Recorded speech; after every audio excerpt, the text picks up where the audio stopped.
Welcome to Branding Room Only, the podcast where your personal brand gets a front row seat. I'm Paula Edgar, and if you're here, it's because you know your brand isn't just about what you do. It's about how people experience you. In each episode, you'll hear stories, strategies, and lessons from leaders and influencers who built their brands and made their mark. And I'll share the tools you need to do the same. Let's go. Welcome to Branding Room Only. I'm Paula Edgar. Let me ask you this. When someone compliments you on a big achievement, do you quickly say, "Oh, it was nothing," or shift the spotlight somewhere else? If so, you're not alone. Many professionals are taught to downplay their accomplishments, to keep their heads down, to do the work, and let the results speak for themselves. But here's the truth. Every time you shrink from your wins, you're shrinking the potential of your personal brand. And that comes at a cost. Now, there are lots of reasons why this happens. Some people are afraid of being labeled as braggy or arrogant. Others grew up in cultures or work in environments where humility is praised, but visibility is treated with suspicion. And then there's good old imposter syndrome, which whispers, "You just got lucky," or "This really wasn't a big deal." All of that creates a habit of deflection. Instead of saying, "Yes, thank you, I worked hard on that," people brush it off, or worse, sweep it under the radar. The danger in hiding your wins is that it can undermine your credibility. I'll give you an example. In one of my personal branding strategy sessions, I was preparing to help a law firm partner amplify their LinkedIn presence. You know, I love LinkedIn. As I did my research, I found out from Google, not from them, that they had received a prestigious industry award. It was on the record, it was published in press releases, but it wasn't anywhere in how they described themselves, not in their bio, not on their LinkedIn. Now, if I, as their personal branding strategist, had to dig to find that, imagine how many opportunities they potentially lost simply because they hadn't put that win out there. Here's another story. I worked with someone who was excellent at their craft, truly outstanding, but every time we discussed their wins, they minimized them. They would say things like, oh, that client project just worked out, instead of recognizing that they had strategized, negotiated, and led the effort. So together, we practiced reframing. We built out what I call their elevate story, positioning the situation, their actions, and the results in a way that was factual and clear. And here's what happened. When they finally shared one of these wins during a legal team retreat, their colleagues were stunned. People literally said, "I had no idea you did that." That moment shifted how they were seen inside the organization, from someone who quietly got the job done to someone who was recognized as a leader and a strategist. And that's the point. Strategic self-promotion is not about bragging. It's about aligning how you show up with your professional path and your goals. If you want to be considered for leadership, you have to make sure your wins are visible. If you want to grow your professional trajectory, you have to articulate results so colleagues, internal and external, understand your value. You can't stay true to your goals if you keep your achievements hidden. The key is reframing how you think about sharing. Bragging is all about ego. Look at me.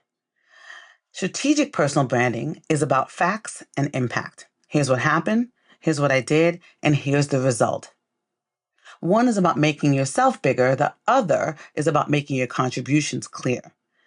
And while you connect the wins to the broader impact, when you do that, the team's growth, your client's success, your organization's progress, it doesn't come across as self-centered. It comes across as leadership.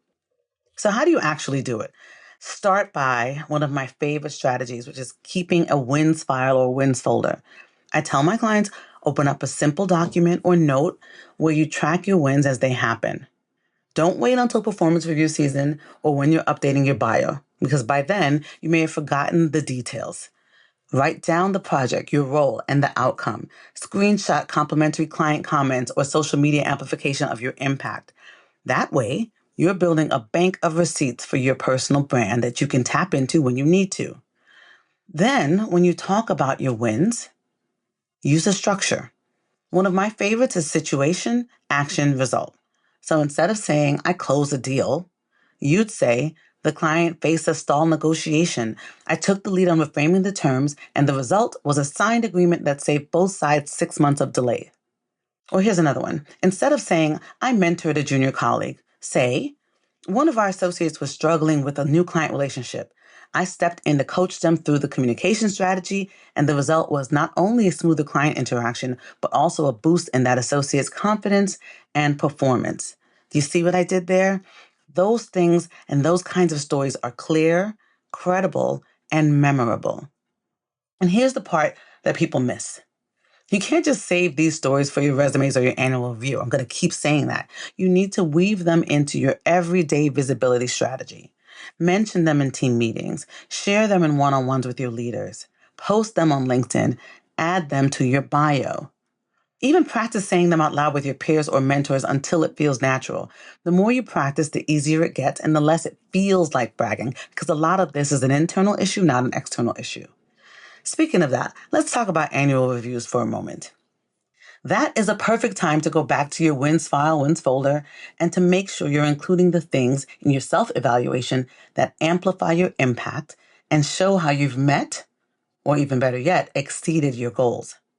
Unfortunately, too often people's humbleness and strategically self-promoting during reviews leaves them unseen, underappreciated, undercompensated, etc., etc.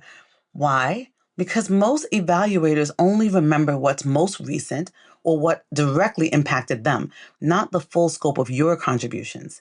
You know your impact better than anybody else. Nobody can tell your story better than you. So seize the opportunity. Whether it's in a self-evaluation, an interview, or an introduction, showcase your wins. The key is being thoughtful and strategic about how you do it. I want to be clear about this. If you don't make your wins visible, you're not only shortchanging yourself, you're also shortchanging the people who could benefit from your story or by working with you directly. Your colleagues, your clients, and others in your professional and personal community need to see what's possible. Your wins are not just about you. They're evidence that progress can be made, that challenges can be solved, and that value can be created, and it already exists with you. So, let me leave you with this. Every time you shy away from your wins, you're not just being humble. You're potentially weakening your personal brand. And you know I don't want to have that. You've worked too hard for that. Your wins are the proof of your value. And they remind you, especially on the days that are challenging, that you have had wins. And we need them because we definitely have seen some challenging days. So this week, here's your homework. I want you to pick one win, big or small, and share it. Maybe that's you post it on LinkedIn. Maybe you bring it up in a one-on-one. Maybe, hopefully, you update your bio. But please take that step, because staying true to your path and your goals requires you to make your achievements visible. Your personal brand deserves to be seen, and your wins are how you show the world exactly who you are and what you deliver. So boom. I hope you found this helpful. If you did, and I hope you did, send it to a friend so they can hear it because they need it as well. And please go to ratethispodcast.com/branding so others can learn how to amplify their wins too. Until next time, I will see you in the branding room, and remember always to stand by your brand. Bye. That's it for this episode. I appreciate you hanging out with me on Branding Room Only. Now, please do me a quick favor. Head over to ratethispodcast.com/branding so more people can join this conversation. And make sure to stop by paulaedgar.com/events to see what's next. Whether I'm live, online, or in person, I'd love to see you there. See you next time in the branding room. And until then, stand tall, shine bright, and always stand by your brand.